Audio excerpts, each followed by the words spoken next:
выходить из своего присутствия.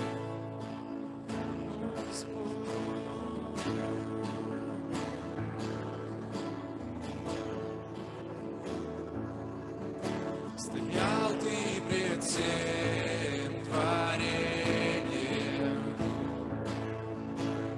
вечно держа в руках всю землю привел. А что сделать?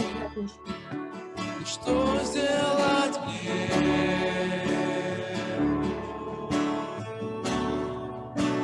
Что мне сказать?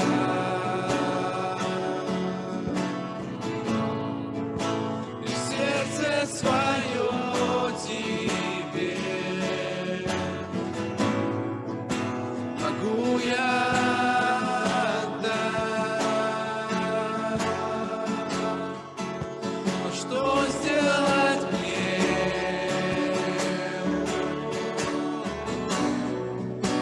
Что мне сказать?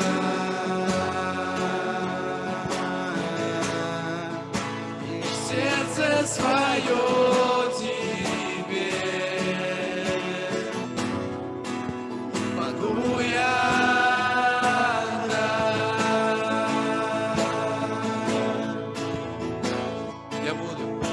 Я буду хранить спасение. Ведет Дух Святой меня. Ты в жизнь мою дал обещание. Стою я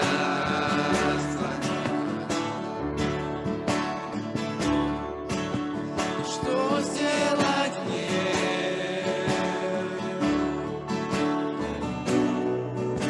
И что мне сказать?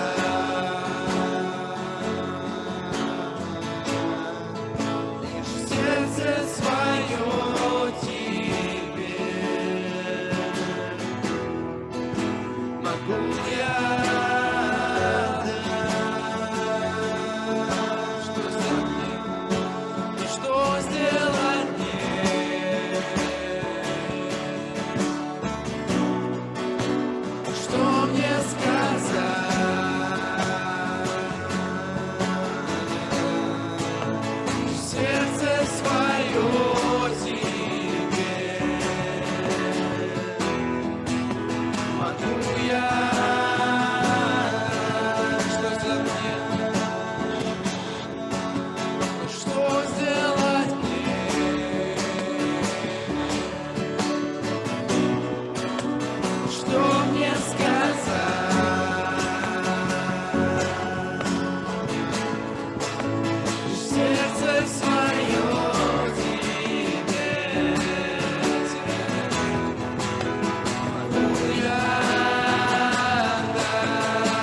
прославить Тебя, Господь.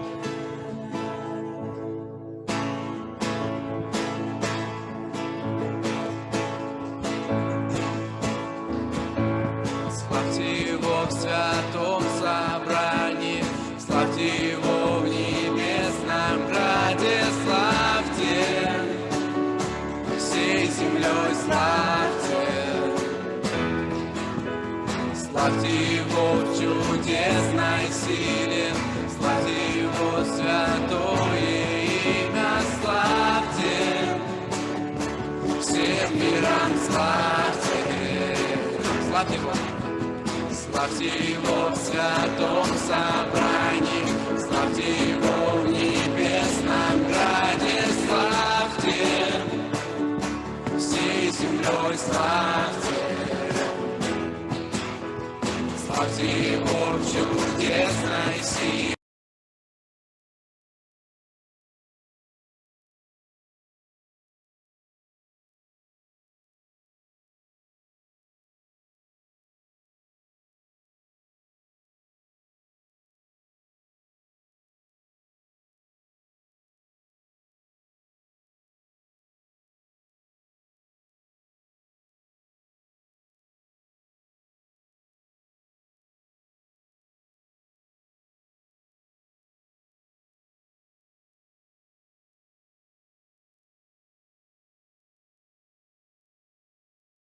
Граде славьте, всей землей славьте. Славьте Его в чудесной силе, славьте Его святое имя, славьте всем мирам, славьте.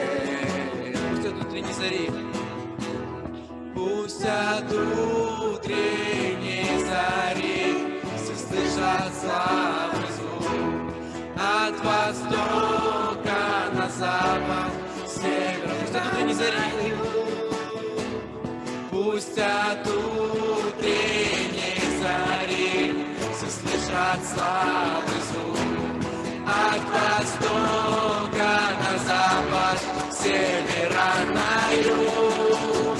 Все, в чем дыхание живет, славит Бога вечно.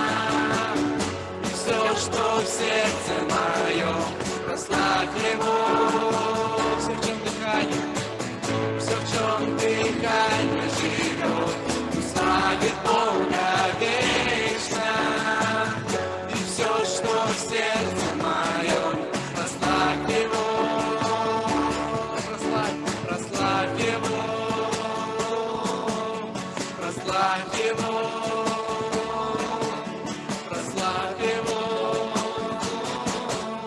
прославь Его. Аллилуйя! Воздай славу Богу!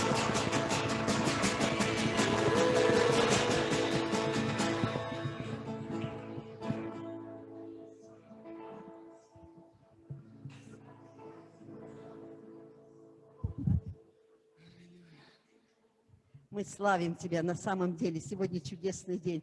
Сегодня праздник у нас. Сегодня у нас двойной праздник. На самом деле потом просто поделюсь, что это такое десятина. Это вообще супер. А сейчас вот Тебе, Господь, сейчас мы отдаем вот эти нужды. Потому что на самом деле Господь сказал, что приносите все нужды мне, ибо я пекусь о вас. На самом деле Он уже знает каждую вот эту нужду. Он уже готов ее исполнить. Мы просто просим Тебя, Господь, сейчас за каждую нужду, Господь, здесь людям посланные Тебе, Господь, потому что мы полностью зависим от Тебя, потому что жизнь наша в Тебе, Господь. Аллилуйя! И мы просим Тебя, Господь, пусть каждый, кто болен, Господь, да будет исцелен во имя Иисуса Христа. О, Господь, Ты восполняешь всякую нашу нужду по богатству славы Своей, Христом Иисусом. Аллилуйя! Аллилуйя. Благодарим Тебя, Иисус, что ранами Твоими народ исцелен. Аллилуйя. Ты обнищал ради нас, чтобы мы были богаты на всякое дело. О, Господь, благослови дела рук людей, Господь, которые работают. Благослови дома, Господь, семьи во имя Иисуса Христа, Господь. О, во имя Иисуса, потому что Твое благословение – это просто супер. Это сверх всего, Господь, естественного на земле. О, с неба Ты даруешь нам, Господь, аллилуйя, аллилуйя, Твою защиту. О, Господь, Твою защиту. И мы призываем кровь Иисуса Христа на всякую нужду. Во имя Иисуса Христа. И пусть всякая нужда будет восполнена. Мы верим, Господь, когда мы молимся. Во имя Иисуса Христа, потому что Ты уже совершил все на кресте. Благодарим Тебя и славим. Аллилуйя, аллилуйя. Да на все будет Твоя совершенная воля, Господь. И каждый человек будет рад. Аллилуйя. Принять от Тебя благословение, исцеление. Аллилуйя. Аминь. Аминь. Аллилуйя. Аллилуйя, Господь. Мы благодарим Тебя, Господь. И сейчас мы хотим, я просто хочу вам открыть Слово Божье. Садитесь, конечно. А вы сядете или нет? Так, я, знаете, вот вроде бы Малахия, да, мы ее знаем, но вы знаете, какое торжество, вот я сегодня и вчера, ну как-то, у меня все время вот Израиль, да, и вот эти люди, да, которые вот с барашками приходили, все, они наряжались, они готовились, они столько всего влаживали вот в эту десятину свою, вот в эту жертву, да, это что-то потрясающее. Нам сейчас ничего не остается, нам так мало Господь дал, 10%, представляете, мы живем в благодати Божьей, на самом деле, и вот у Него Божий порядок, да, и вот я просто, Бог мне открыл для того, чтобы на самом деле поделиться с вами. Бог установил, да, вот эту десятину, думаете, для чего? Для нашего благословения, для нашего процветания, для нашей духа, души и тела, чтобы у нас все было в совершенстве. Потому что написано, вот Бог возлюбил нас, из-за любви к нам Он это сделал, чтобы Он говорит, я как вас могу благословить, если вот эту часть, которую я вам дал, Он дает нам руки наши, Он дает нам, благословляет нас, все, что мы трудимся. И вы представляете, и Он говорит, просто десятина должна возвратиться ко мне, Бог сказал. Если хотите благословения, вы возвращайте вот эту десятину мне опять, чтобы я мог опять вас благословить. Вот смотрите, и вот в Исайя 1:19 там написано, если захотите и послушайте, будете вкушать благо земли. На самом деле, ну глупо же, правда, не быть благословенным от Господа. Но это просто... Оно зачеркивает все. И вот посмотрите, если мы будем слушать гласа Господа, мы послушаемся, да, мы слышим, говорим, да и аминь, Господь. Но сделать дело, захотите. Вот в это дело все в захотении нашем. Вдруг внутри там что-то просыпается, а мне то-то, то-то. Нет, ребята, вот послушайте и захотите. Вот в этом захотите все благословение наше, вся радость наша, потому что это на самом деле Бог хочет нам открыть. И вот смотрите, принесите все десятины, написано, в дом хранилища, чтобы в доме моем была пища. И хотя в этом испытайте меня. Вот в этих словах испытайте меня, Он нас просит. Он говорит, пожалуйста, я так хочу, я так люблю вас. Я хочу, чтобы мой народ процветал, чтобы мой народ ни в чем не нуждался, ни в духе, ни в душе, ни в теле. И вот посмотрите, только ради этого, чтобы нам жить хорошо, Он сделал этот порядок для нас, которым открыто небо, представляете? Но посмотрите, что говорит Он, Саваоф, не открою я для вас отверстий небесных. Вот это ключ к отворению небесных. И там после этого начинается такое, вы просто не успеваете, будете ловить вот эти все благословения. Я 26 лет верю, и когда мне в первый месяц мне Бог открыл, я знаю, что Бог ни разу меня не обманул, Бог ни разу не слукавил, потому что Он есть истина. Вот Его слово, оно прямо в сердце, если оно упадет в ваше сердце, ребята, что бы ни случилось с вами, Он говорит, я с любого тебя рва вытащу. Я заинтересован, чтобы ты был преуспевающим, чтобы дома строились у вас, чтобы на самом деле дети росли, чтобы вы были счастливы, умножались, размножались, чтобы эта радость, этот цвет видел весь мир. Аллилуйя, мы особый народ. И не залью ли я для вас благословение до избытка? До избытка. Что такое избыток? Ребята, это вы старое будете выбрасывать, чтобы пришло новое. У меня так было раз. Просто я раздаю, а оно прибавляется. Я раздаю, а оно прибавляется. Вы знаете, это вообще супер. Это на самом деле благословение. Вот так Бог действует, потому что Он даятель. Мы вместе с Ним даятели. А вот десятина – это особо, это просто празднично, торжественно, супер вообще. И в этом есть Божья любовь к нам. Это Божья любовь. Он хочет, что мы были. Он говорит, я как вас люблю. Ну, будьте, пожалуйста, со мною в этом. Я прямо приготавливаю тут все уже, да. Ну, давайте. Вот вы мою часть отдаете, а я 90 освящаю, потому что это десятина нас освящает. Он освящает все, не только наши кошельки, наше здоровье, наши детей, все, что в доме нашем, вот эта десятина покрывает. Представляете, в каком мы привилегии перед Богом? Аллилуйя, слава тебе, Господь. И вот дальше посмотрите, что творится. А я для вас запрещу пожирающему вас истреблять плоды земные. Это супер, это правда, это на самом деле правда. Вот я, по-моему, рассказывала вам, как мы уехали в Сочи, у меня тут все сгорело почти что, да, на даче? Ну, не сгорело. Бог, Михаил Федорович, мой муж, говорит, слушай, говорит, ты там отдыхаешь, а у нас температура 35-40, в общем, весь твой урожай, я не знаю, я даже вниз не хожу, у меня там капуста и помидоры. А вот наверху он немножко взял эти канистрочки и поливал, возил с города, там что-то у него было. И он смотрел, как оно растет, радовался. Ага. А мы там, он когда позвонил, мы с Кристиной были и с Володей моим. Володя уже учился, Кристина еще. Я говорю, давайте. Открыла прямо Библию, вот говорю, вот пожирающие нас плоды земные. И виноградная лоза не лишится на поле твоем. Господь, вот я это приношу перед тобой с моими детьми. Все, мы молимся. Мы помолились, мы не заморачивались. Мы помолились, ребята, все, я забыла. Вот приношение десяти мы ложим, мы забываем, это не наше. Мы забыли, только благодарим Господа. И вы представляете, я приезжаю домой, ну, конечно, он первым делом меня повез, говорит, давай снимай эту свою пленку, я не знаю, там что, даже не смотрю. Потому что у нас яму выкопали, она на все лето воды хватала. В июне месяце воды уже не было. Я снимаю эту пленку, у меня земля вот так вот, беру песок, сухая, все. Но вы не поверите, вот Бог свидетель, я даже приносила эти плоды сюда, в церковь. Вот эти мешки такие бывают, да, у меня капуста, 2 мешка в капусту лезло. Вот такие капустные эти. Он говорит, я сохраню. Вот это чудо, это сверхъестественно, ребята, потому что я не заморачиваюсь, я отдала Господу. Я знаю, что Он уже заботится обо мне. Представляете, вот это все в десятине, это все в приношениях нашим, доверие Богу на все 100%. Ребята, это так работает, это супер. Поэтому на самом деле будьте благословенны. И сняла помидор один, прямо с корнем выдрала.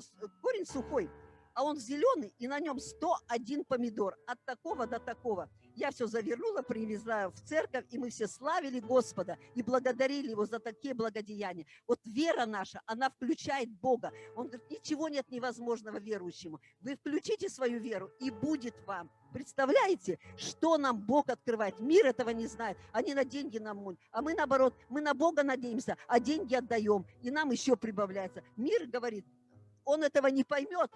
А мы богаты. Супер. Слава Господу.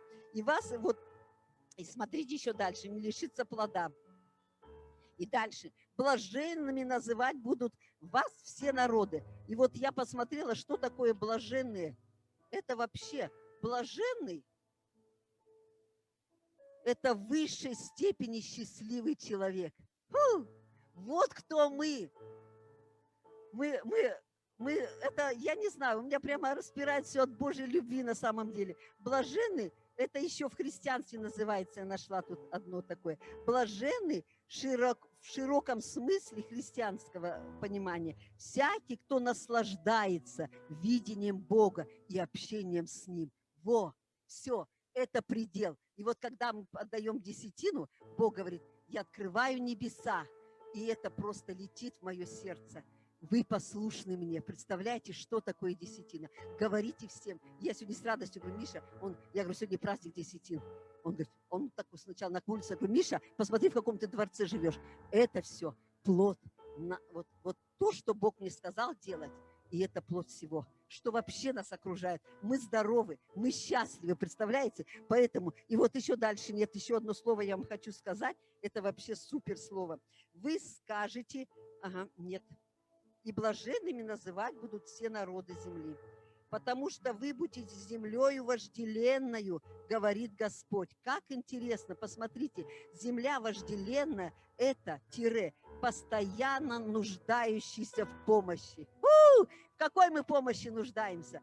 В Его помощи. Без Него мы ничто. Мы исполняем Его часть, и Он изобильно просто благословляет нас своими дарами, своими щедротами, своими всем. Просто это восторг, это радость. Поэтому я вас благословляю не с огорчением, но с радостью приносите Господу. Он говорит, я вижу ваши сердца, я благословлю вас обильно во имя Иисуса Христа. И дома будут строиться, и все. Это закон Божий, он работает и будет работать во веки веков. Пусть Бог благословит вас. Аминь. С Богом. Все. Аллилуйя.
Раз, два, раз. Давайте, братья и сестры, помолимся за эти ваши десятины и пожертвования. Господь, мы молимся, Господь. Аллилуйя. Господь, Ты видишь, Господь, народ Твой жертвует, Господь. Аллилуйя. Дает десятину, Господь. И мы верим, Господь, что небеса открываются, Господь. Во имя Иисуса Христа, Господь. Аллилуйя. Благослови, Господь. Аллилуйя. Аллилуйя. И, Господь, и зальется благословение до избытка, Господь. Мы благодарим, что пожирающий он уйдет во имя Иисуса Христа. Во имя Иисуса Христа. И придет благословение, Господь. Во имя Иисуса, Господь. С небес будет литься, Господь. Аллилуйя, аллилуйя. И мы просто ожидаем, Господь, от Тебя, Господь. Ожидаем Твоих чудес и знамений, Господь. Твоего обеспечения, Господь. Сверхъестественного, Господь. Благослови, Господь, во имя Иисуса Христа. Аллилуйя, аллилуйя. И вся слава да будет Тебе. Аминь. Аминь.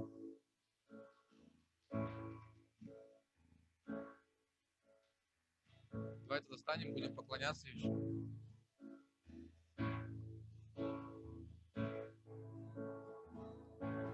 Давайте попробуем, наверное, на самом деле, когда мы будем петь, не просто петь слова, наверное, закрыть глаза и что-то попробовать услышать от нашего Бога, что Он хочет нам сказать, пережить Его присутствие, Его любовь, что-то почувствовать, что-то может понять. Потому что я, например, вот дома, когда молюсь, тоже сам один или поклоняюсь, ну, не дома вообще, когда молюсь, поклоняюсь, тоже либо один, либо с кем-то, всегда что-то получаю, всегда мне что-то становится ясно, какие-то откровения приходят именно в поклонении.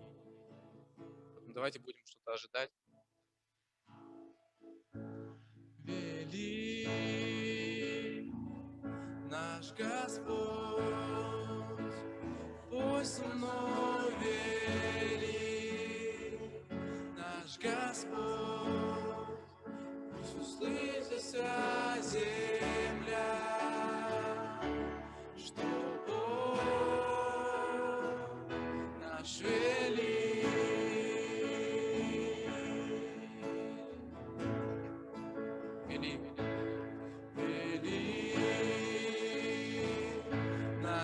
Господь, пусть со мной велик наш Господь, пусть увидит вся земля,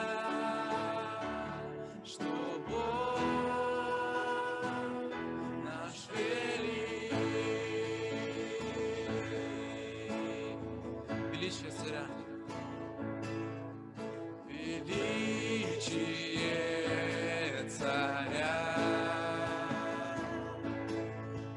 увидит вся земля и будет ликовать, и будет ликовать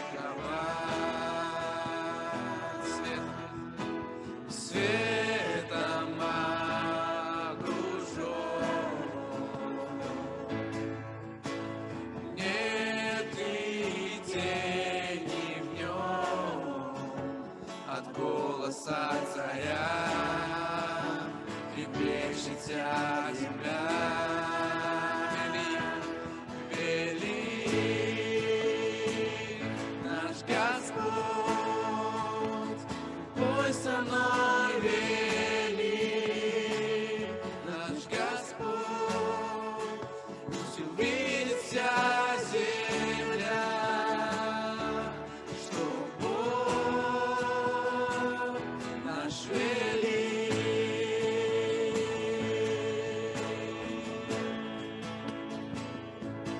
Велик наш Господь, пусть со мной велик наш Господь, пусть увидит вся земля, что Бог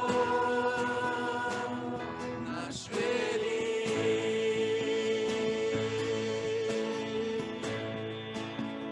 Великий Бог, великий Бог Отец,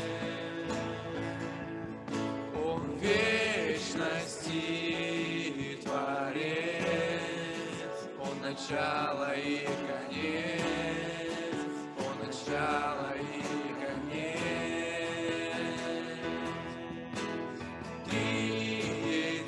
Триединый Бог,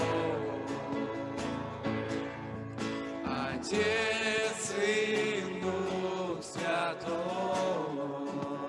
Он Агнец и Он Лев, Он Агнец и Он Лев.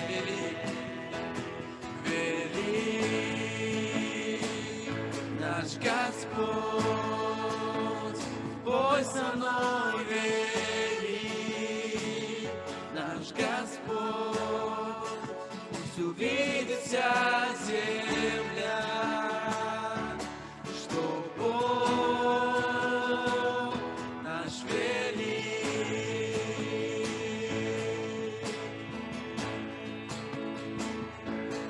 Велик наш Господь, пусть со мной велик наш Господь, пусть увидит вся земля, что Бог наш велик.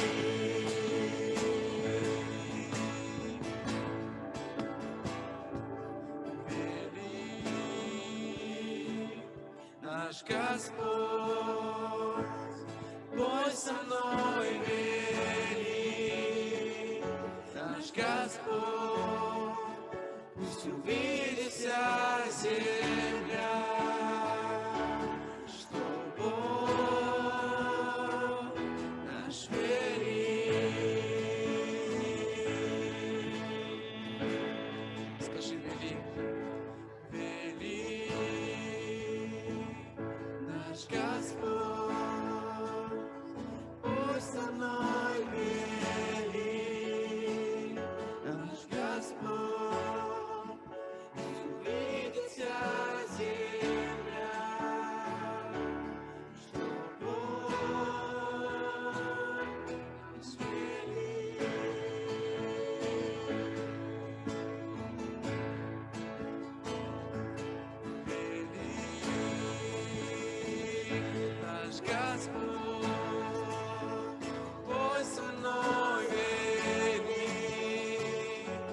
наш Господь, пусть увидит вся земля, что Бог наш велик. Давайте споем еще раз. Велик наш Господь, Бог со мной велик, наш Господь, пусть увидит вся земля, что Бог наш велик. Велик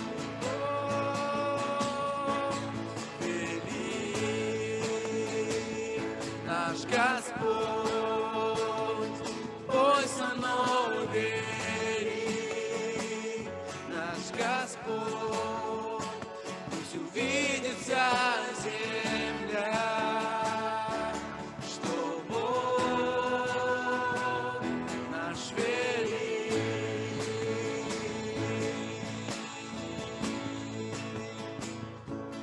Велик наш Господь, Бог со мной велик, наш Господь, пусть увидит вся земля, что Бог наш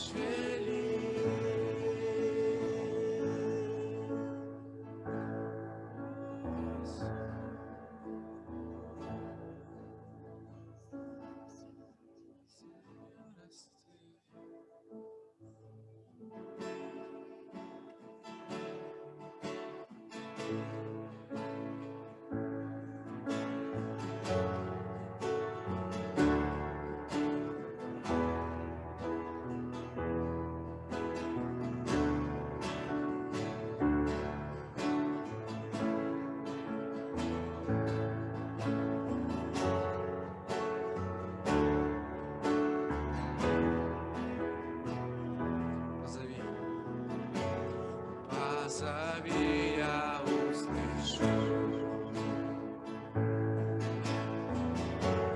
Позови, я пойду.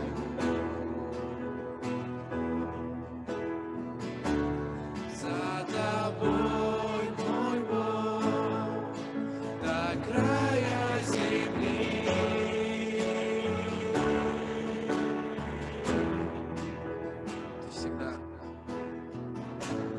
Ты всегда в моем сердце.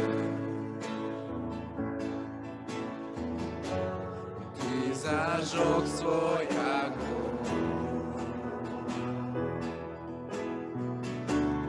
Я хочу, мой Бог, идти за тобой.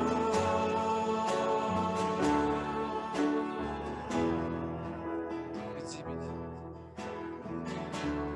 Веди меня, мой Бог, ты знаешь, быть хочу там, где ты пребываешь. Я так люблю тебя.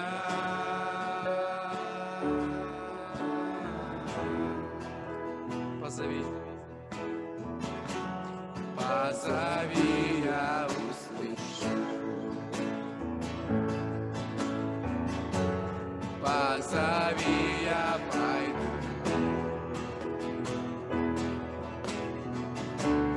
За тобой, мой Бог, до края земли.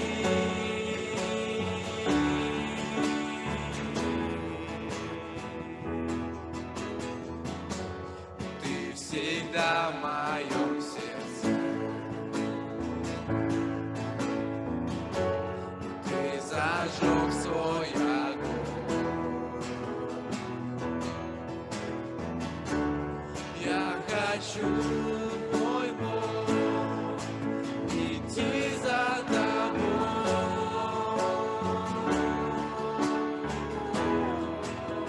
Веди меня, Бог.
Я так люблю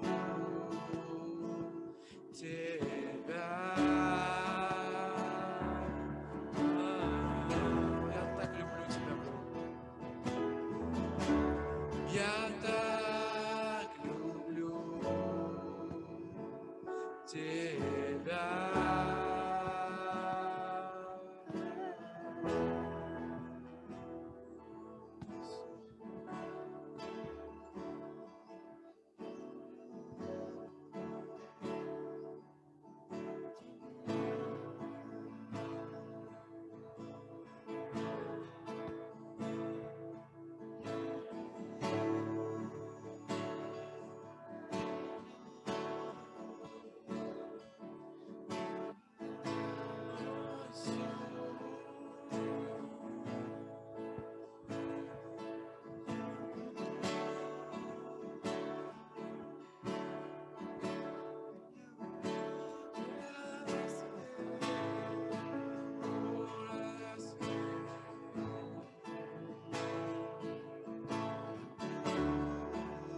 Стены я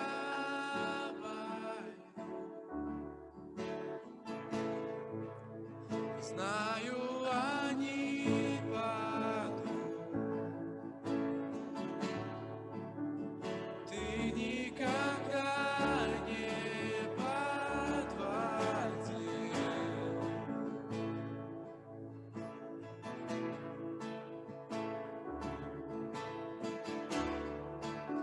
Пусть битвы еще идут, жду перемен вокруг. Ты никогда не подводил. Что обещал?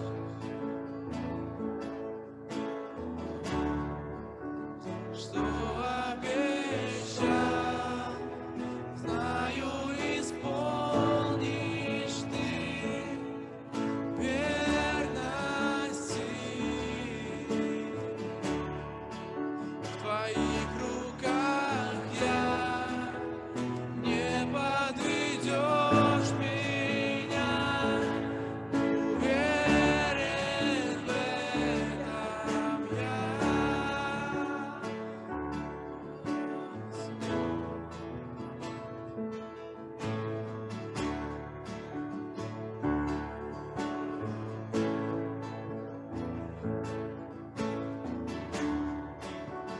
Этот путь я пройду, в новый сезон войду, сердцем воздам тебе хвалу.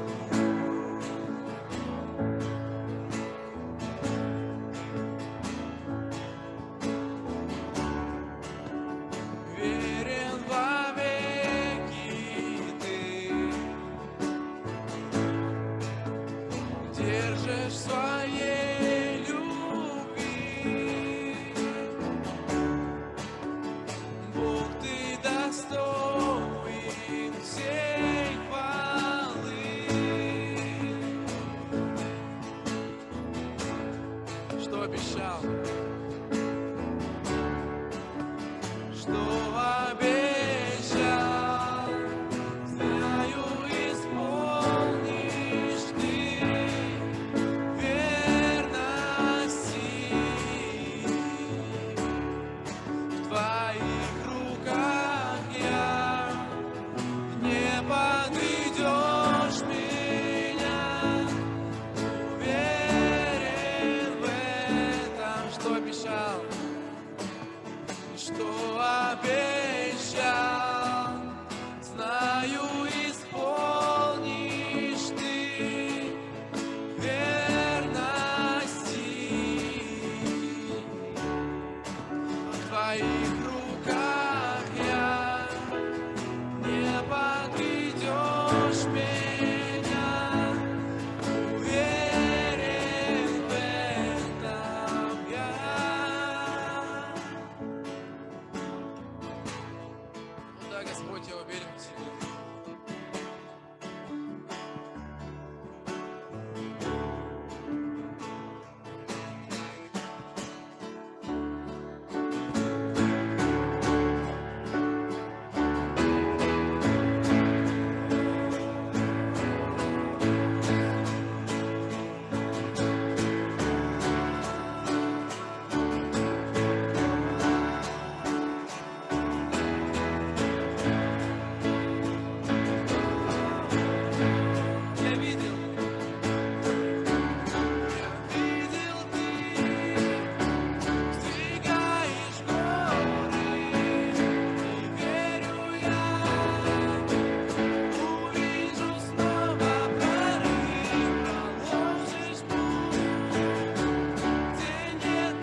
обещал, что обещал, знаю, исполнишь ты верности.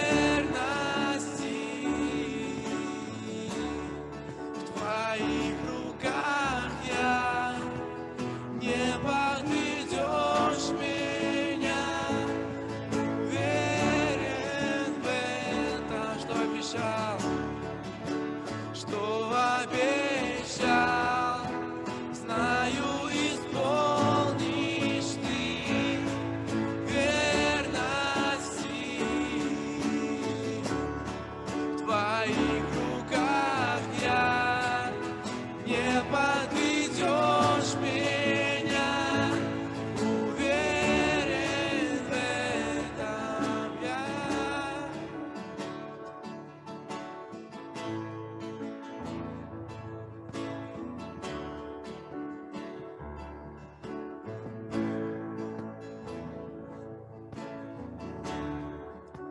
Что обещал, знаю, исполнишь ты верности. В твоих руках я, ты не подведешь меня. Уверен в этом, что обещал, знаю, исполнишь ты верности. В твоих руках я, не подведешь меня. Уверен в этом я.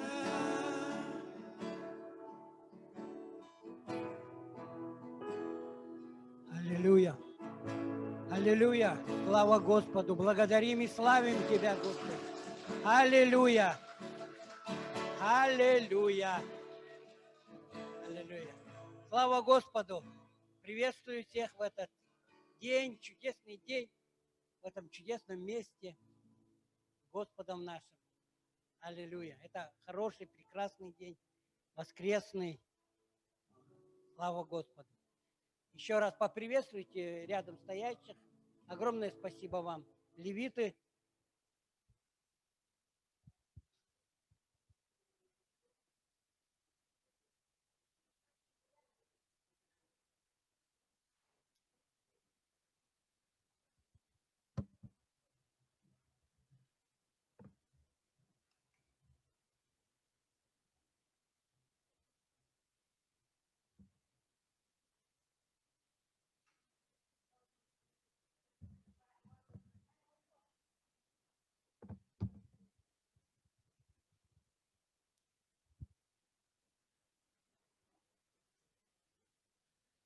Аллилуйя.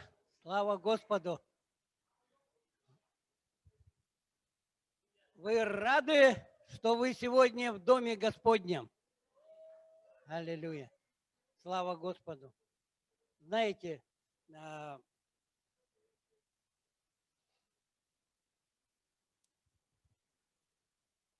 так благодарен Господу, что у меня такая привилегия первым проповедовать здесь. И слово жизни. Это такая большая, огромная привилегия. Но я верю также, что у нас будет свое здание также. И туда приедут проповедники. У нас первое слово, как, конечно, будет говорить пастор. Там будет привилегия у него говорить. И говорить Божьим людям, которые приедут, будут освещать этот храм. Знаете, у меня такая ревность. И я хочу, чтобы мы сейчас могли сказать, и это в моей проповеди есть, но оно ровно касается о том, что это Псалом 68:10, и там говорится так: давайте мы каждый скажем себе, скажем. Хорошо, можете не говорить, можете говорить, но каждый скажет так. Это Слово Божье, это не мое слово, это Божье Слово. Ревность по доме твоем снедает снедает меня. Аминь. Одна сестра только сказала, больше никого не слышу. Ревность по доме твоем снедает меня. Аминь. Ревность, ревность. У нас должна быть ревность. И сегодня как раз проповедь будет о том, что как усердие помогает служению. Как усердие помогает служению. Знаете, здесь, видите, здесь снимается, нельзя ходить, надо стоять на одном месте. Мне так охота спуститься там, походить. Но мы будем привыкать к порядку, да, к дисциплине. Не так, как я хочу, а так, как хочет Бог, так, как хочет тело Христово. Знаете, как один проповедник, он сказал, и мне очень понравилось, он так сказал, есть 3 однокоренных слова, но они имеют различия. Это вот служение, богослужение и богослужение. Вот эти 3 слова коренных. Но они имеют различия. Служение – это вот мы, когда сюда пришли, в храм Божий, на служение. И большинство, огромная масса людей ходит просто на служение. Но мы должны прийти на служение, чтобы наша почву, свое сердце, почву свою подготовить, чтобы, которое семя он посеет, оно упало на добрую почву. Не на те почвы, не при дороге, не на каменистые, не при тернии, но упало на добрую почву. И чтобы это слово начало изменять нас. Аминь. Потому что Бог, припоясавшись, Он начинает служить здесь. Мы пришли на служение, потом начинается богослужение, Бог припоясался, и Он начинает служить здесь. Омывать нам ноги, Он начинает очищать нас через свое слово. Он начинает очищать наше сердце, наш разум, наши мысли, наши какие-то, какие-то решения, которые мы хотим сделать. Он начинает служить нам. И если мы открыты, как добрая почва, то мы принимаем это. И тогда мы уже можем совершать богослужение. Вначале мы приходим на служение, потом богослужение, Бог служит нам, и после этого, насколько мы принимаем. Вот почему очень много христиан, они в церквях не служат, нигде людям не служат. Они просто приходят на служение, потому что они не дают, чтобы Бог поработал с ним. Потому что, послушав слово, они, выйдя, тут же забывают о том, что было сказано здесь. Но мы не должны забывать, мы должны вникать. И Бог, когда здесь начинает служить, очищает через свое слово наш разум, наше сердце. Он нас научает, обличает, исправляет, наставляет, вдохновляет, ободряет, освобождает, исцеляет. Если мы это все принимаем, тогда мы можем нести богослужение. Мы можем это понести другим людям. Тогда у нас есть понимание, что мы должны служить в церкви, делать, потому что здесь столько много служений, вспоможения, и мы должны. И вот почему Бог сегодня говорит через мое сердце, Он говорит прежде всего мне. Никогда не говорите мне, что ты обо мне проповедовал. Бог проповедует мне, говорит мне, и я делюсь этим, пропускаю через себя, я делюсь. Никогда некоторые говорят, ты что про меня проповедовал? Я вообще про вас не проповедую. Бог говорит мне, и тогда я это выдаю вам. Он говорит мне, понимаете, мне. Он пропускает через мое сердце, через мой разум, обличая, разрезая, исправляя меня. Хочет, чтобы я исправился в этом. Аллилуйя. И Бог призвал вас здесь, всех сидящих, и кто сегодня слушает там, в Инстаграме, в Зуме, всех призвал, чтобы мы все могли служить Ему. Служить Ему. Давайте мы откроем Иисуса Навина. Иисуса Навина, 1 глава, и прочитаем 7 стих. Иисуса Навина, 1 глава, 7 стих.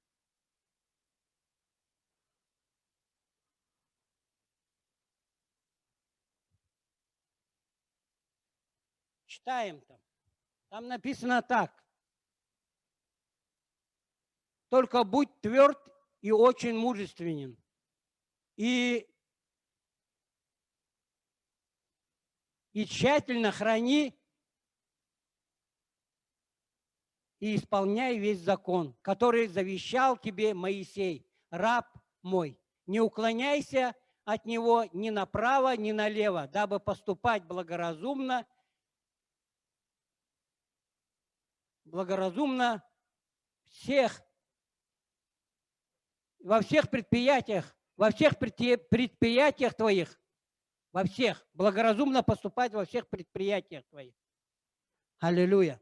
Бог хочет, чтобы мы не уклонялись ни направо, ни налево. Он хочет, чтобы мы исполняли все то, что Он говорит, то, что Он как служит нам здесь, припоясавшись, любя нас с любовью, чтобы мы могли Ему повиноваться, слушаться Ему, подчиняться Ему, и чтобы мы могли совершать вот этот подвиг. Это самый настоящий подвиг. Понимаете, это вот это самый настоящий подвиг. Не делать, не бросаться куда-то, что-то там. Слушаться и повиноваться Ему, и делать то, что Он хочет. Не то, что мы хотим, от которого мы устаем, но то, что Он хочет делать в нашей жизни. И когда Бог, Он сказал Моисею строить скинию, Он ему говорит, вместо Писания, да, Исход 35 глава. Исход 35 глава.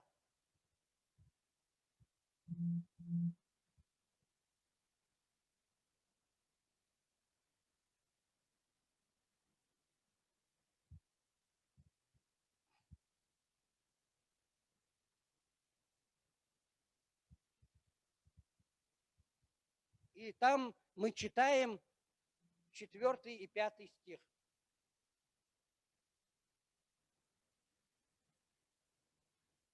Здесь написано так.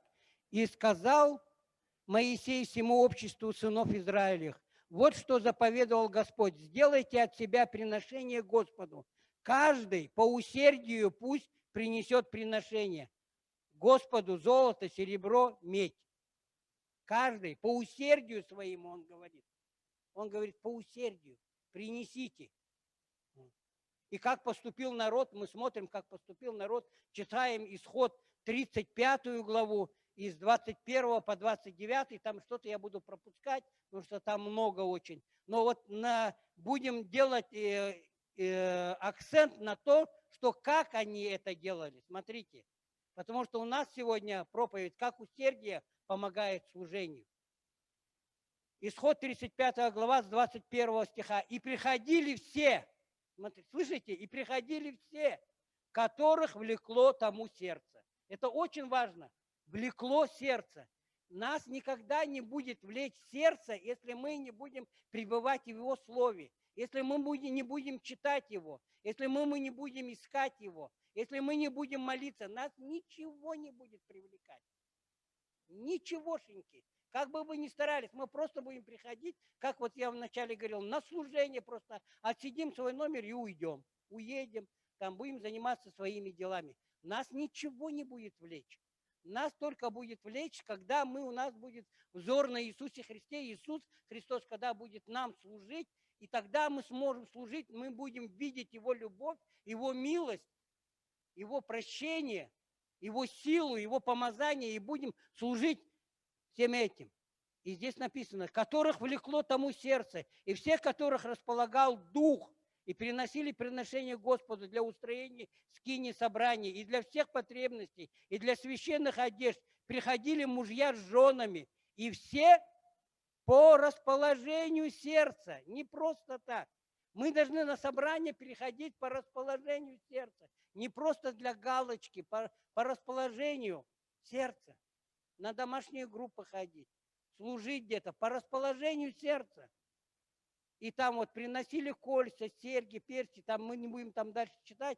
И читаем просто, и все женщины, которых влекло сердце там, написано дальше, если мы читаем. И все женщины, которых влекло сердце, умевшие пряли козью шерсть там, и там далее, и так и далее, и так далее, и читаем. И все мужья и жены и сынов Израилевых, которых влекло сердце, опять все, понимаете, всех, от начальников, от левитов, от Моисея самого, от Аарона, от всех священников и до всех людей, для всех, понимаете, для всех, которых влекло сердце принести на всякое дело, которое Господь через Моисея повелел делать. Приносили добровольно. Мы должны это делать добровольно. Нас Бог должен добровольно, мы должны гореть внутри нас. И у нас должно быть это усердие. Господи, хочу послужить Тебе, Господи. Хочу служить. И здесь написано, что все, у кого влекло сердце, все по расположению сердца, которых влекло сердце, все время принести, делать что-то, устраивать эту скинию. Мы здесь не про скинию говорим, но настанет время, и мы будем строить скинию также в Дом Божий. Настанет такое время. А если мы не подготовимся, Он нам, может, почему не дает, потому что мы не готовы по усердию. Смотрите, здесь какое усердие приложено в это здание, во сколько вложено здесь. Это усердие этих сестер, братьев. Они усердно приложили и создали вот этот уют, вот этот комфорт здесь. Они приложили усердие. Почему? Потому что дух их влек, сердце их не влекло. Если нас не будет влечь, мы устанем, понимаете? Если нас не влекет, вот меня не влекет сердце, не влекет дух. Я делаю что-то само. Они как сараи построены. Бог говорит, снести хочу эти сараи, Олег. Не нужны эти сараи нам. Потому что ты строил, как в той мультфильме, да, строили, и все сломали. Мы должны делать это по сердцу.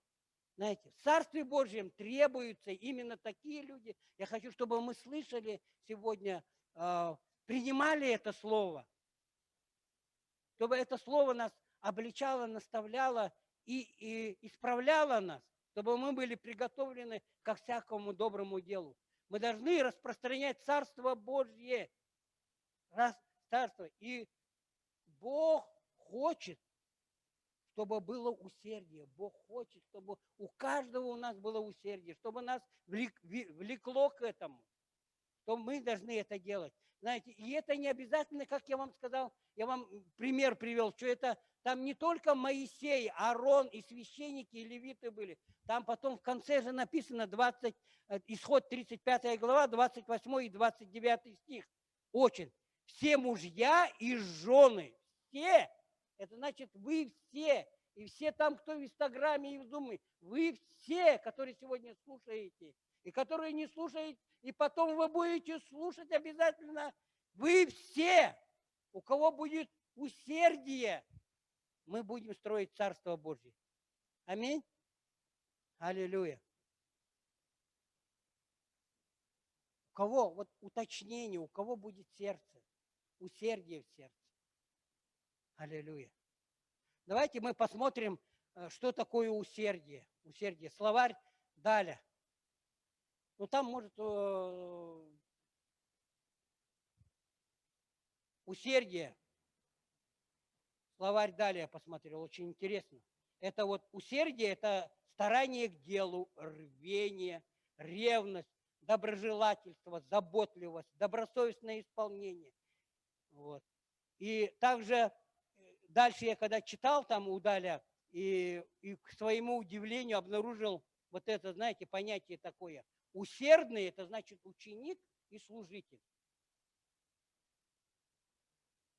Рачительный, старательный, ретивый, прилежный, заботливый, берущийся за дело всем сердцем. Всем сердцем. Очень потрясающее сравнение.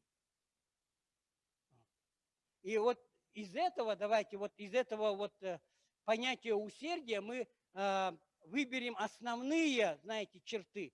Сравним его с Писанием, посмотрим, что Писание об этом говорит. Первое, там можно, да, без сердца нет усердия. Без сердца нет усердия. Толку нету усердствовать.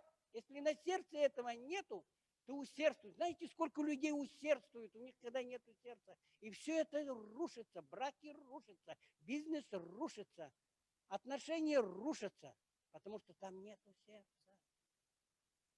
Когда есть сердце, знаете, у нас, если есть конфликты, но у нас есть сердце, у нас сердце наше объединились. И поэтому оно не разрушится. Оно не разрушится.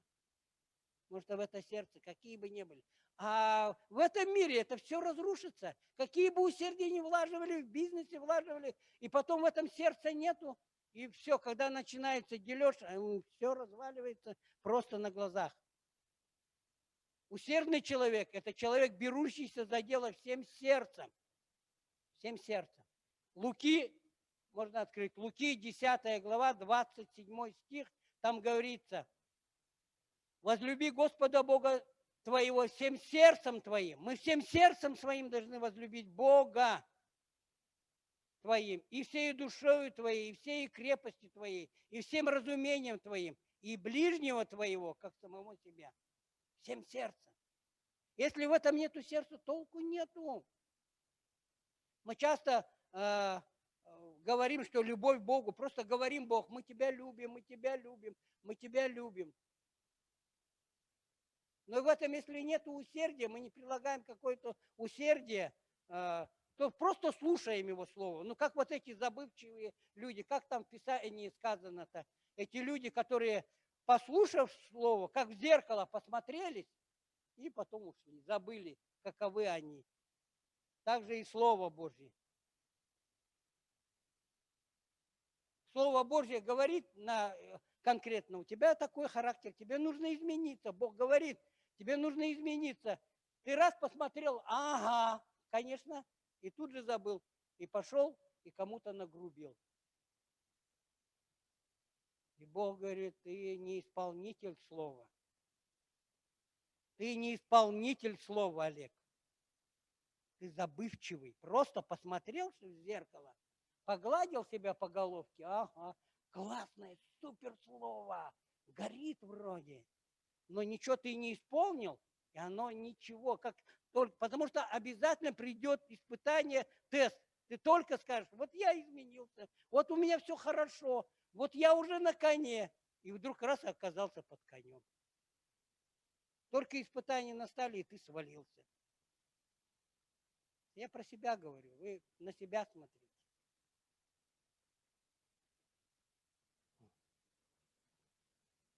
Но нам нужно быть такими верующими, которые не просто, а вот как верийские верующие. Вот в Деяниях 17 глава, Деяния, верийские верующие. Там написано, Деяния 17 глава, 11 стих.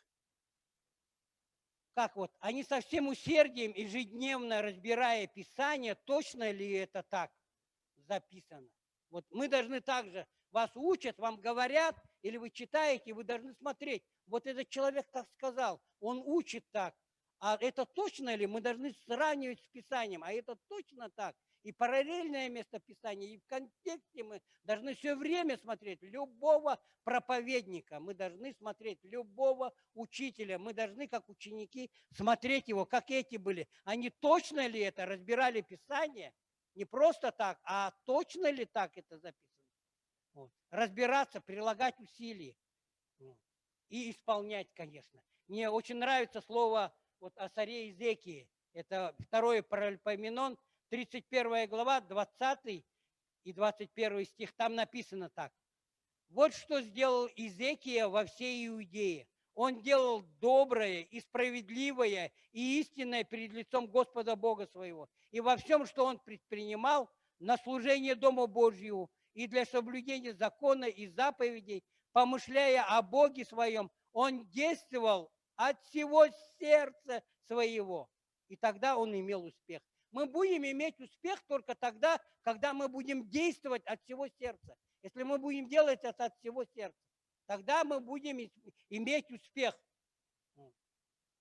Потому что усердие, знаете, становится бессмысленным, если мы не делаем какие-то Божьи дела. Бог хочет, чтобы мы это делали. Знаете, есть такое же выражение у людей в этом мире. Он вкладывает в это всю свою душу. Ну, почему мы не можем вкладывать всю свою душу, весь свое усердие вкладывать в Божье дело? Мы можем.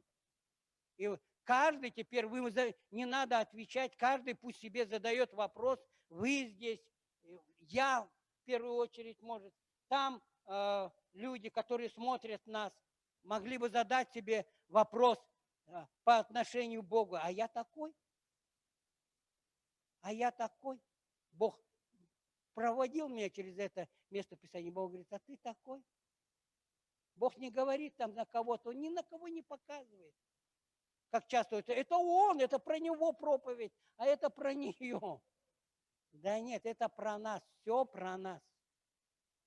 Все про нас. Аллилуйя. И первое, без сердца нет усердия. Второе, усердие – это старательность. Очень важно. Учение – это старательность. Старательный человек. Знаете, если я вот так же посмотрел в интернете, что это слово говорит, это означает усердный, горячий, пылкий на дело, старательный и ревностный духом. Вот это очень мне нравится. Ревностный духом. Это вот слово одного корня, это значит рать и битва. Вообще очень сильно. Рать и битва. Это вот близко к усердию. Нужно воевать, быть ратником, Божьим, воином Божьим. Евреям 6 глава, 10-12 стих, там написано так. Евреям 6 глава, 10-12 стих. Ибо не праведен Бог, чтобы забыл дело ваше и труд любви, который вы оказали во имя Его, послужив и служа святым. Желаем же, чтобы каждый из вас для совершенной уверенности в надежде оказывал такую же ревность до конца, дабы вы не обленились, но подражали тем, которые верою и долготерпением наследуют обетования. Аллилуйя. И я хочу, чтобы мы сейчас сказали эти слова о себе. Каждый. Можете громко, можете про себя, но в сердце каждый мог сказать. Ревность по доме твоем снедает меня. Ревность по доме твоем снедает меня. Ревность. У нас должна подняться эта ревность. У нас всех вместе, каждый, как я говорил, каждый мы должны, каждого духа, мы должны искать его лица еще больше и больше. Знаете, и очень интересный пример такой, я недавно смотрел фильм там про документальный, как золото добывают. Знаете, как золотодобытчиков называют? Кто знает? А? Старатели, да, старатели. Они стараются. Старатели, старательные. Они, знаете, в этой речке стоят, да, по колено в ледяной воде, чтобы вот эти песчинки найти. О, глаза уже красные. Ой, они там его моют. Песчинки эти, чтобы найти, моют, стоят, старатели. Вот мы должны быть такими старателями. Знаете, там комары, тайга, ой-ой-ой, там, смотрю, ой, как они, думаю, романтика, наверное, вот, думаю, зачем я банки грабил, золото бы помыть, поехал, старателем был бы, настарался бы там, денежек бы собрал. Слава Богу, что не поехал.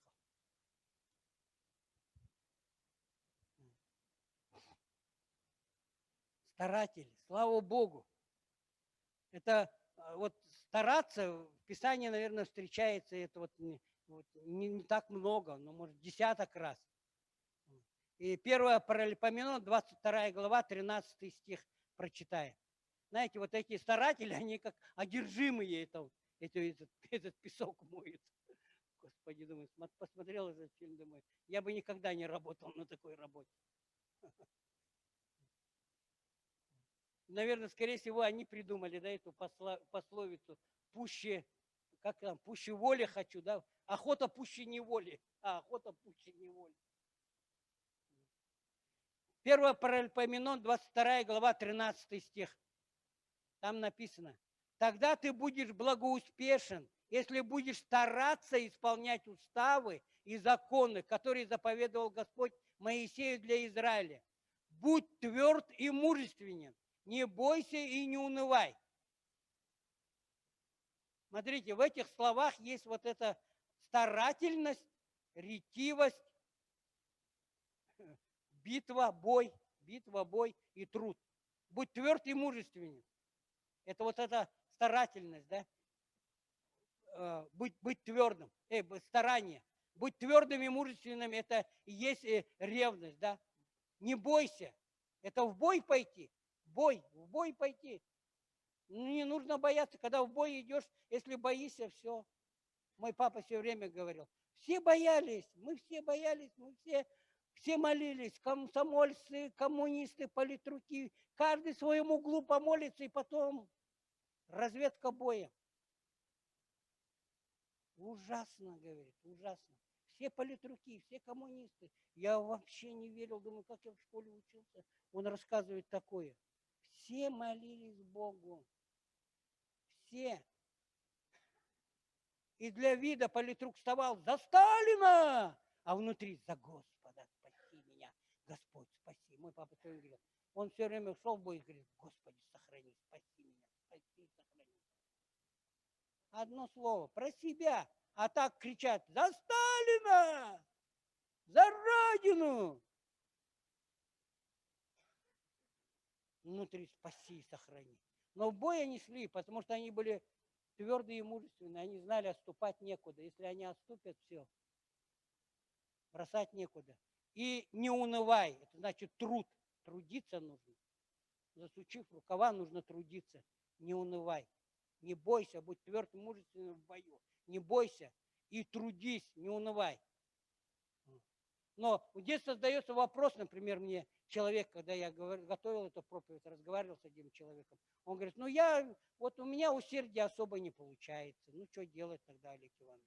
Я говорю, ну вот хорошо ты задал этот вопрос, мне нужно подумать об этом. У меня нету вот этой. Я хочу утешить и ободрить вас, что даже если мы маленькое усердие делаем, Бог это принимает. Даже если мы прилагаем усилия, он говорит, я прилагаю усилия, говорит, но не получается. Ну, у тебя что-то вот это получилось? Получилось. Ну, плохо же. Но Бог это принимает. Потому что он говорит, ну вот ты-то же, конечно. Я говорю, вообще Богу нужны обычные люди, чтобы служили. Обычные люди. Вот даже за кафедрой, да, люди, вот почему люди, очень многие люди прельщаются, обольщаются, потому что они влюбляются в проповедника.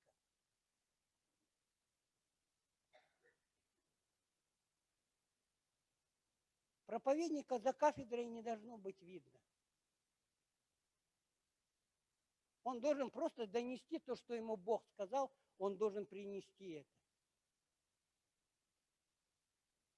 Знаете, а проповедники как на обложке. В этом нет ничего, конечно, плохого. Это нужно же знать мотив, но не нужно влюбляться в этого человека и все время всех за уши тащить. Давайте, пошли за Мунтяном, Мунтян.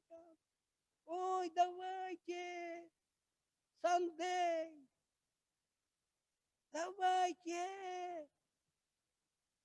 Вот, да. Вот, потому что вот они верийские, вот эти, они были ученики прекрасные, да. Они учили Писание и сравнивали. Они углублялись в это Писание. Как Писание говорит, как эти люди говорят, и как, говорит ли Писание так. Сейчас на интернете, знаете, сколько сидят людей, ой-ой-ой. И все время говорят, я говорю, спрашиваю ее, вот у брата, у тебя есть свои откровения?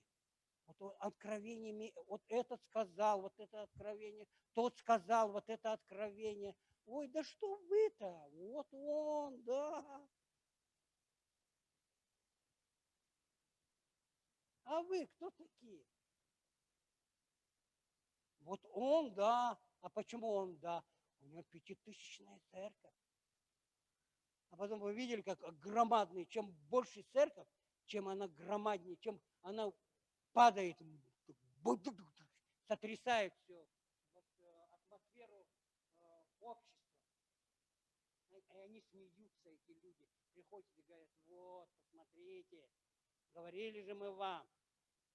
И поэтому я, вот, ну это мое личное мнение, за кафедрой не должен человек с лоском стоять. Там он должен нести Слово Божье. И мы должны еще проверять это, смотреть это, правильно ли, говорит ли так Слово, говорит ли так Слово. Смотреть, проверять во многих местах Писания. Аллилуйя. Он примет, знаете, даже если вы несовершенны, даже если у вас не получается, но вы прилагаете усилия. Смотрите, вот здесь 2 Коринфянам очень хорошее место Писания нашел, слава Богу. Вот 2 Коринфянам 8 глава, 12 стих. Там написано, смотрите, первое условие. Ибо если есть усердие, вот это первое условие. Смотрите, вот это Богу, вот это нужно, ваше сердце, ваше усердие. Даже если это не получается, как я этому брату говорю, даже если не получается, у тебя следующий раз, все лучше будет. Ты будешь прилагать усилия. Бог видит, что ты... И это первое слово. Ибо если есть усердие, то оно принимается. Слышите, дорогие мои, оно принимается. Если есть маленькое усердие, вы стараетесь, усердие, но не получилось, но вы приложили к этому усердию свое сердце, то оно принимается Богом. И Бог не сравнит, не говорит, вот они там, да, а ты что здесь мелко плаваешь. Нет, потому кто что имеет, а не потому, что чего не имеет. Слава Господу, Он принимает. Не требуется сверх того, чтобы ты умер на этом задании. Бог не хочет, чтобы ты умер на этом задании.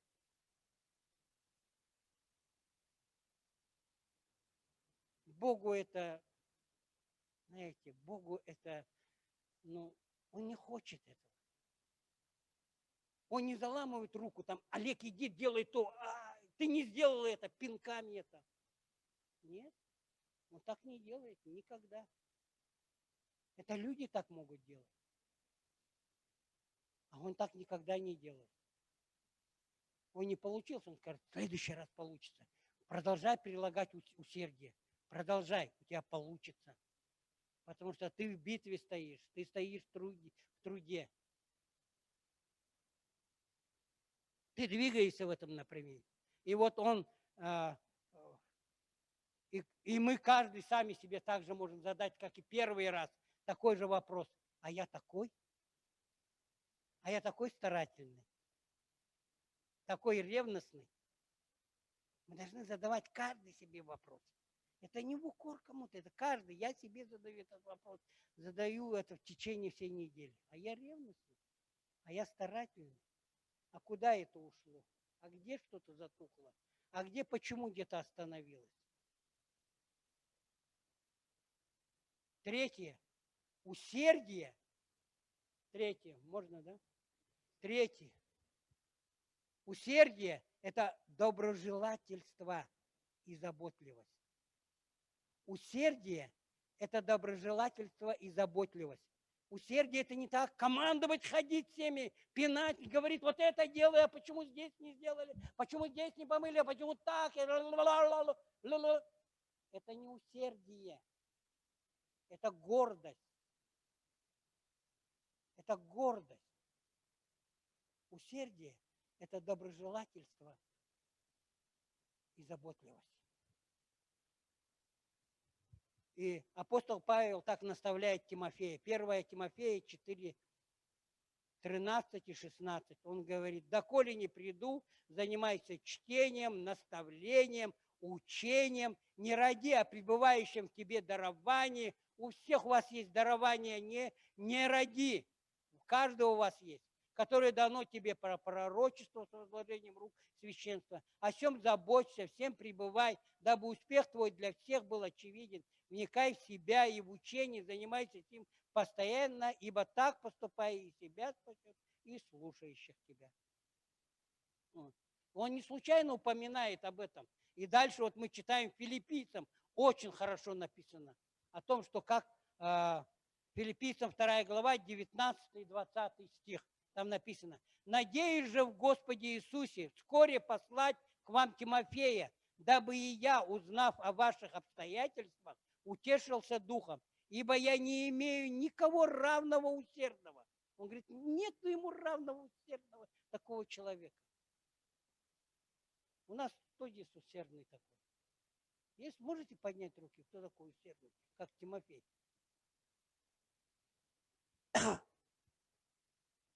Ну, я думаю, у нас более-менее это вот Любовь Алексеевна, наверное, здесь более усердная, да?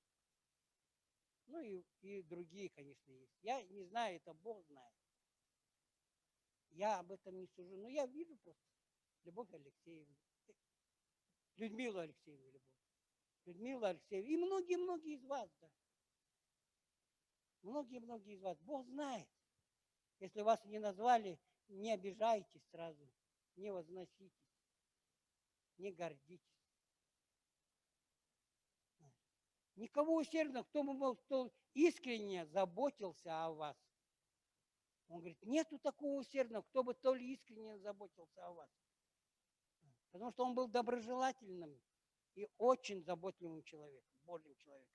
И он наставляет потом другого ученика, Тита, такими словами. Тит 3:8. Чтобы уверовавшие Бога старались быть прилежными к добрым делам. Это хорошо и полезно человеком.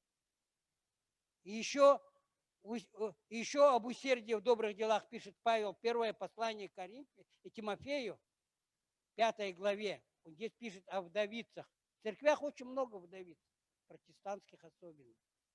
Здесь написано, 1 Тимофея, 5 глава, 9-10 стих. Вдовица должна быть избираема не менее как 60-летняя. Условие 60 лет должно быть. Бывшая женой одного мужа, известная по добрым делам, если она воспитала детей, принимала странников, умывала ноги святым, помогала бедствующим и была усердна ко всякому доброму делу. Аллилуйя! Такие ли мы, опять можем задать себе вопрос, такие ли мы в своих делах Господу? Каждый себе, не надо громко, каждый себе, Бог знает. Бог говорит, я знаю ваши дела. Бог все знает. Это мы можем прятать и думать, никто ничего не видит. Но Бог все знает. Он говорит, я знаю твои дела. Я знаю твои дела. Я знаю твое терпение. Я знаю твои старания. Но я имею немного против тебя. Немножечко против тебя. Это он каждому говорит. Аллилуйя. И четвертое, последнее. Усердие – это добросовестность. Четвертое. Усердие – это добросовестность. Потому что у усердного человека должно быть добросовестное исполнение своего дела, чего, к сожалению, многим, мне не хватает. Я честно говорю, мне не хватает.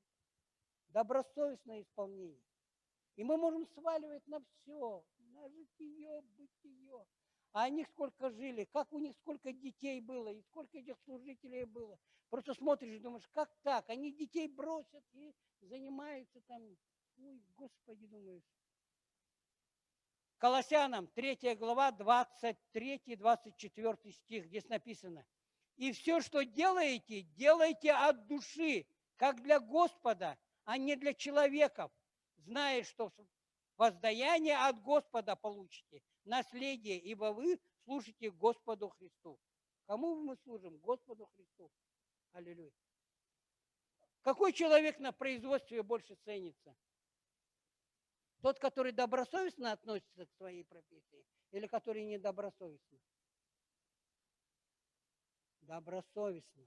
А мы с Богом живем, мы еще должны быть добросовестными. Почему-то. А непонятно, ради денег, ради зарплаты, ради карьеры кто-то. Большая часть, ну, может, там мизерные какие-то есть люди все-таки. Но мы не должны такими быть. Мы должны исполнять. Это очень опасно. Не исполнять добросовестно очень опасно. Страшно впасть в руки Бога живого. Мы все царственное священство. Это вы не говорите, это к тебе относится, как этот брат. Это к тебе относится. Ты тоже царь и священник. Это к тебе тоже относится, дорогой. Почему ты сразу так воспринимаешь в штыки? Знаешь, интересно так. Почему-то пасторов и лидеров всегда в штыки воспринимают. Очень часто. Вот хотят кого-то там, младенца, послушать. Это тебе. Нет, это о нас всех.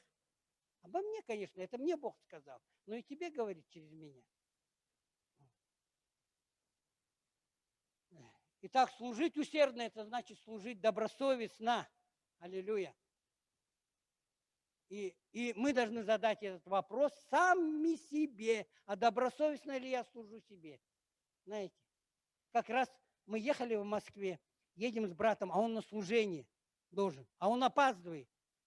И мы едем, и я в Москве первый раз с ним на машине такой, я такой довольный по Москве.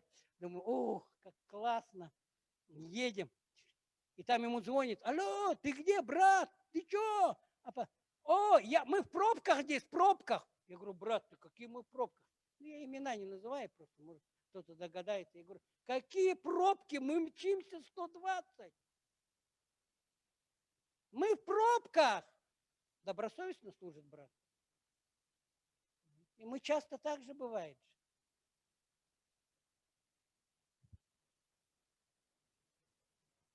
Мы должны быть добросовестными. Аллилуйя. Итак, служить от всего сердца. Служить старательно, ревностно, значит. Служить заботливо и доброжелательно. Служить добросовестно. Аллилуйя. А остальные прихожане должны просто сидеть? Нет, мы должны все это. Мы все одно тело Христово. Мы все нужны друг для друг друга. Я не могу без вас. Вы без меня не можете. Знаете, а мы так хотим быстро все отрезать. Ой, зачем нам такой лидер? Ой, зачем нам такой пастор? Ой, зачем нам такая сестра? И хотим обрезать все. Ой, нам бы другого. Давайте обрежем, попробуем. И сами не понимаем, что мы тело Христово, мы себе больно делаем. Мы обрезаем этого человека, хотим срезать, а сами аж вот так вот самих заносит вот так. Знаете почему? Потому что мы тело Христово. Мы нужны для друг друга. Мы никак не можем друг без друга. И мы семья Божья. Мы должны понимать, мы взрослые уже. Аллилуйя. Во всех служениях очень важно усердие. В семье все начинается с отношений, личные отношения с Богом. В семье, с родными, с близкими. Если ты с родными и с близкими, так, то ты в служении таким будешь. Аллилуйя. Так что я вам говорю, вам всем, вам также, то, что смотрите это, вы опора церкви. Вы опора церкви. Опора. Слышите, вы опора церкви. Слышите, дорогие, вы опора церкви. Вы защита церкви. Вы защита церкви. Защита. Вы все защита. И те, которые будут слушать потом, завтра, послезавтра, через месяц, вы опора и защита церкви. Вы святость церкви, святость церкви. Мы единство церкви. Понимаете, единство церкви. Мы едины. И не можем мы так. Мы можем так только волков отрезать. Или еретиков. Писание так и говорит. Да, их мы можем отрезать. И то на какое-то время. Мы можем, есть шанс у любого покаяться и вернуться. У каждого в этой семье. В каждой семье.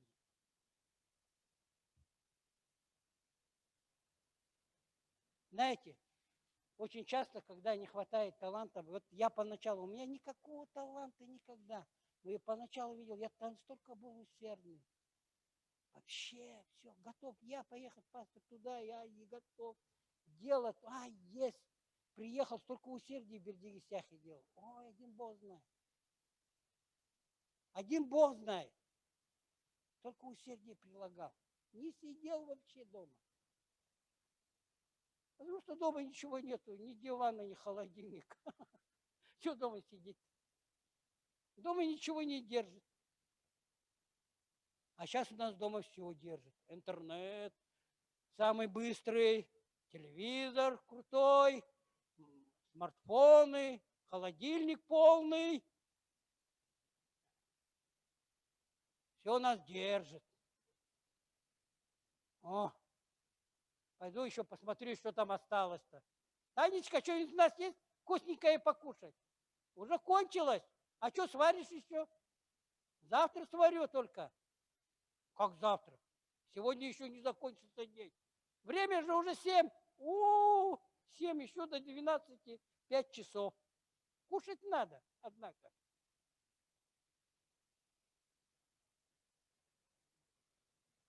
Аллилуйя. Знаете, вот талант иногда может не сделать того, что сделает усердный человек. Талантливый человек может не сделать того, что делает усердный человек. И таких примеров очень много. Ну и, конечно, нам нужны и усердные, и талантливые, и профессионалы, конечно, они нужны. Но мы должны совершенствоваться и двигаться в этом направлении. Римлянам 12 глава, 1 стих. Римлянам 12 глава, 1 стих. Там написано так, чтобы мы, он говорит, умоляю вас, братья, да, представьте тела ваши в жертву, живую. Представьте, это как иначе представить тела? Если ты на жертву положил что-то, ты назад не можешь жертву забрать. Ты не можешь уйти, ты должен представить тело свое в жертву. Знаешь, представить – это отдать ему, полностью отдать ему, представить. И если он взял, все. Знаете, как раньше слушаешь, вот я, когда в Смоленске был, Идилыч там рассказывает, это вот у них Пятидесятническая церковь, он советских времен, и у него там папа и дедушка, он там в каком-то поколении вообще. И у него 10 детей, и они все верующие 10, и у 10 детей еще дети, и там еще внуки и правнуки, и их только одних 60 человек, как наша церковь. В их церкви, ихняя только семья 60 человек, как в нашей церкви. А остальные их там еще 200. Знаешь, вот он рассказывает.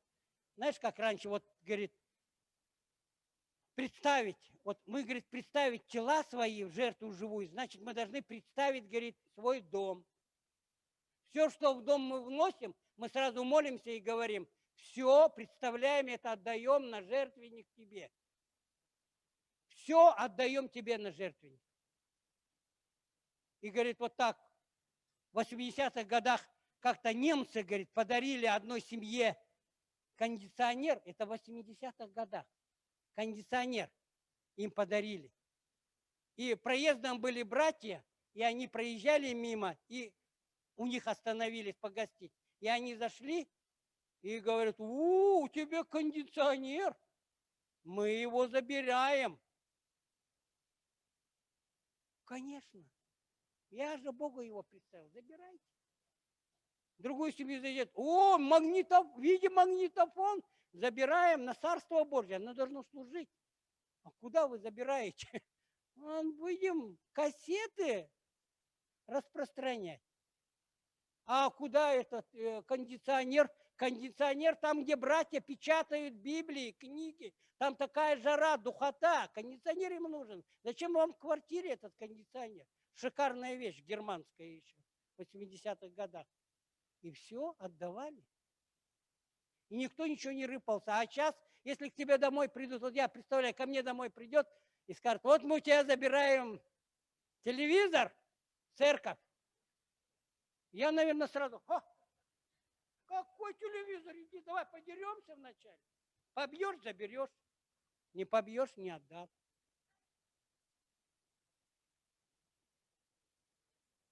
Знаете, почему? Он Нилыч говорит, я говорю, почему так происходило? Он говорит, потому что мы все в жертву приносили. Все. Вот что домой нам заносили, мы сразу Богу отдаем. Это все будет служить Богу. И поэтому любой, кто бы пришел и сказал, мы забираем Царство Божье, а мы, говорит, вообще без разговора. Ну, там, потом они когда забрали, мы поплакали немного, ну, ничего. Зато потом радость такая. Радость, что братья там, они служат, печатают книги, и им не жарко, прохладно.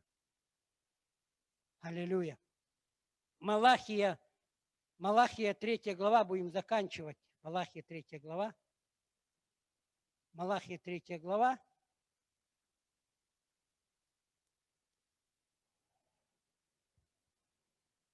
Ну что такое-то?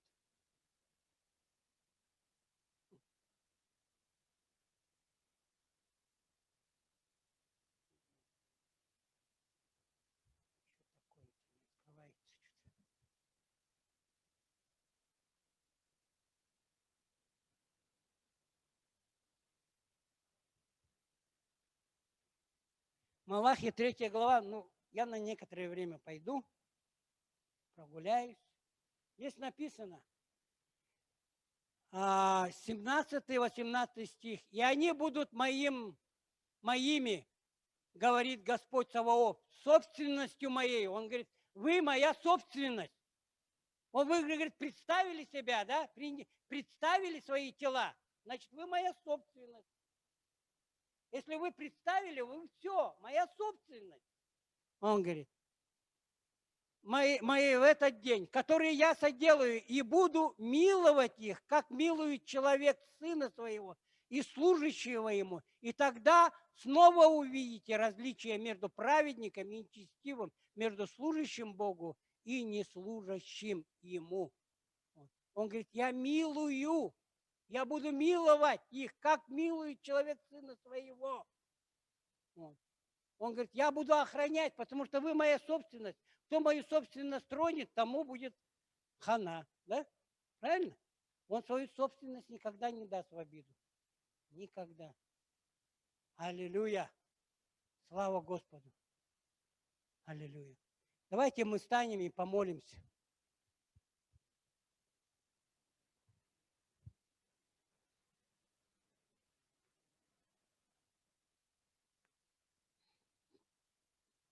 Аллилуйя, Господь, во имя Иисуса Христа, Господи. Отец Небесный, Господь, мы молимся Тебе, Господи. Аллилуйя, обращаемся к Тебе, Господи, во имя Иисуса. Аллилуйя, Господь. Господь, во имя Иисуса. Мы хотим быть такими людьми, Господь, которые бы приходили к Тебе, Господь, чтобы нас влекло к этому сердце наше, Господь. Чтобы мы зажигались от Тебя, ища Твоего лица, слыша голос Твой. Господь, прикосновение Твоих отцовских рук, Господь, во имя Иисуса. Чтобы мы, Господь, нас влекло, Господи, к Тебе, Господи, прежде всего, Господь. Чтобы наше сердце, Господь, располагалось, Господь, во имя Иисуса. Чтобы наше сердце было старательным, чтобы это было от всего сердца, потому что Ты сказал, больше всего хранимого храни сердце свое, ибо от него источники жизни.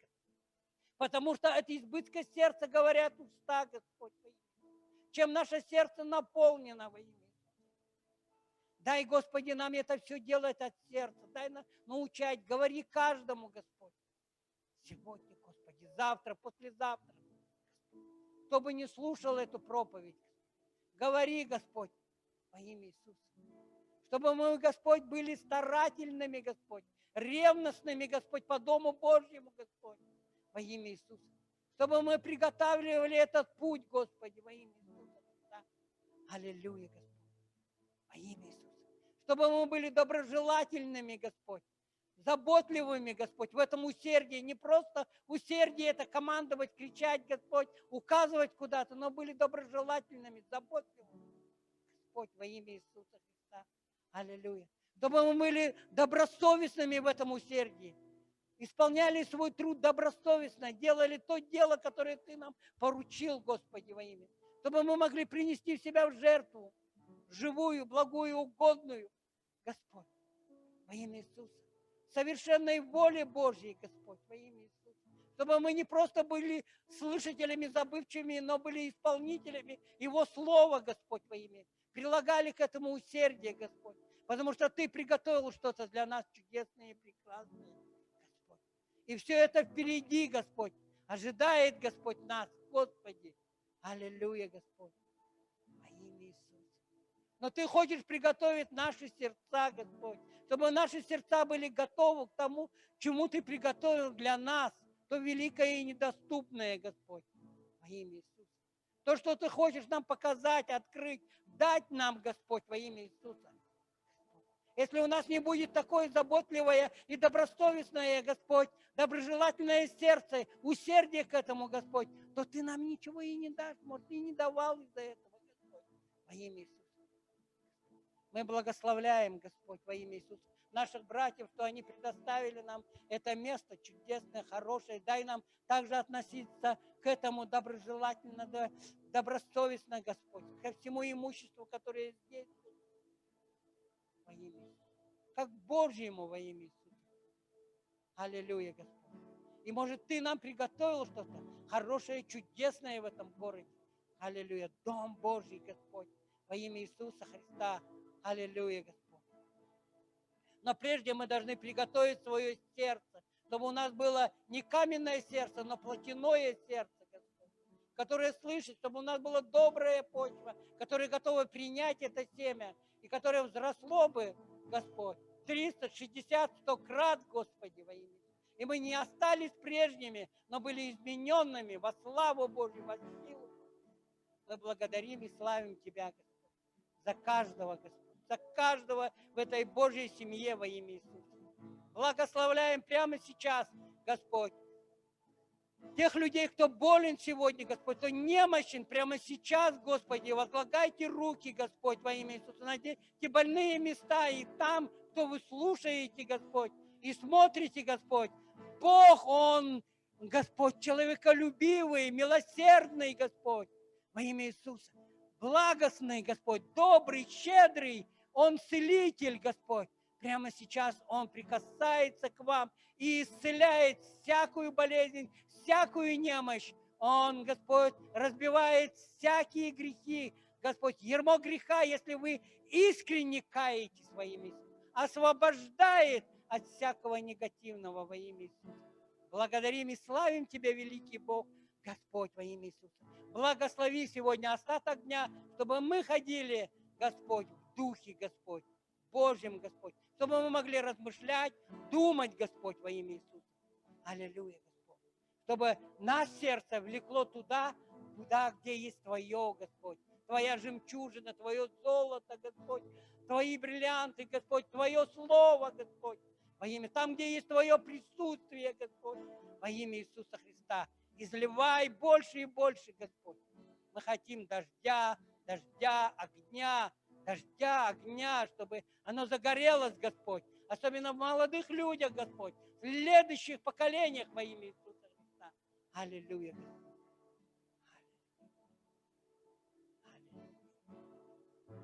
Влеки нас, Господь. Чтобы наше сердце, оно было, Господь, влекло нас, Господь. Чтобы мы все делали по расположению сердца, приносили десятины, пожертвования, что-то делали, Господь, чтобы мы все это делали от чистого сердца, по расположению сердца, чтобы нас влекло это, Господь. Дух Божий, Господь, во имя Иисуса. Что-то принести, что-то дать, за кого-то помолиться, кому-то поехать, кому-то позвонить, Господь, чтобы Царствие Божье могло распространяться, Господь, во имя, чтобы больше таких людей поднялось в этой церкви, которых будет усердие, Господь. Ты хочешь поднять таких людей, Господь, во имя Иисуса. Аллилуйя, Господь, во имя Иисуса. И мы, Господь, пожилые люди, Господь, в возрасте еще больше должны гореть, чтобы передать этим молодым, Господь, во имя Иисуса Христа. Еще больше гореть во имя Иисуса. В огне Духа Святого. Огонь, огонь, огонь, огонь. Огонь Духа Святого во имя Иисуса. Зажги, Господь, во имя Иисуса. Ты говоришь, я знаю ваши дела. Вы трудились, вы старались, вы молились, Господь. Но я имею немного против тебя. Во имя Иисуса. Немного. Совсем немного, Господь. Потому что я люблю, Господь.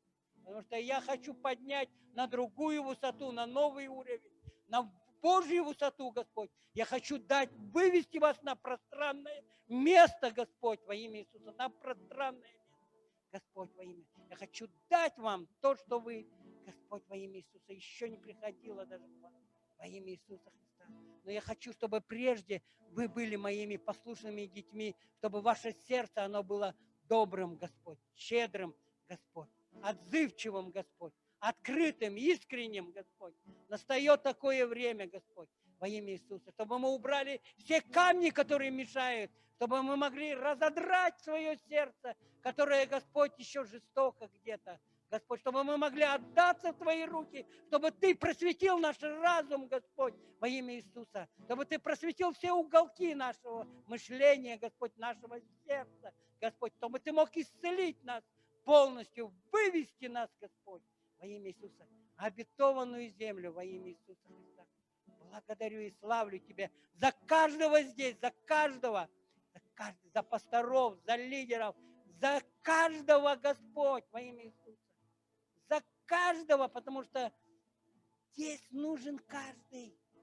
Каждый маленький, Господь, во имя Иисуса, кажется инструмент в этом теле, Господь, во имя Иисуса. Но он так важен, потому что без него все развалится, Господь, во имя Иисуса. Господь, благодарим за каждого, Господь. И за тех людей, которые вернулись, вернутся, которые на пути во имя Иисуса. Во имя Иисуса Христа. Благодарим и славим Тебя, великий Бог. Благодарим и славим Тебя. Будь прославлен и будь возвеличен Ты, Господь, во всем. Во имя Иисуса Христа. Аллилуйя, Господь. Аллилуйя. Давайте мы еще прославим Господа.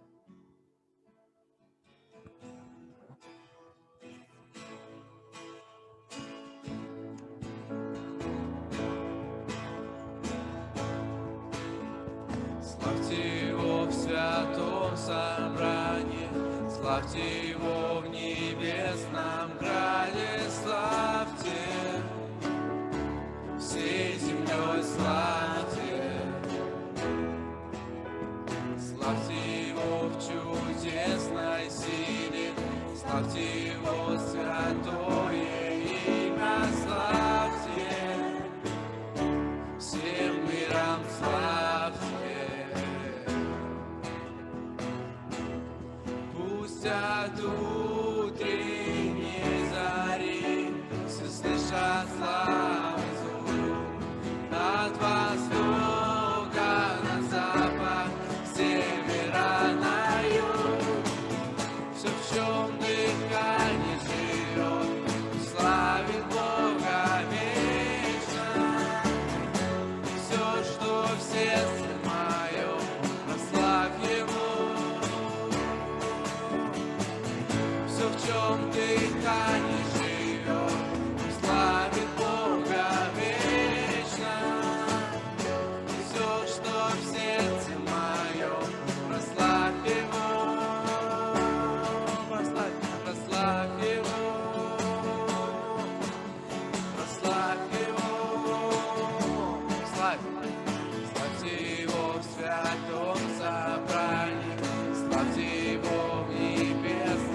темноту тени зари, все слышат славу звук. От востока на запад, с севера на юг. Все, в чем дыхание живет, славит Бога вечно. И все, что в сердце моем, славь Его. Все, в чем дыхание живет, славит Бога вечно. И все, что в сердце моем, славь Его. Все, в чем дыхание живет, славит Бога вечно. И все, что в сердце моем, прославь Его.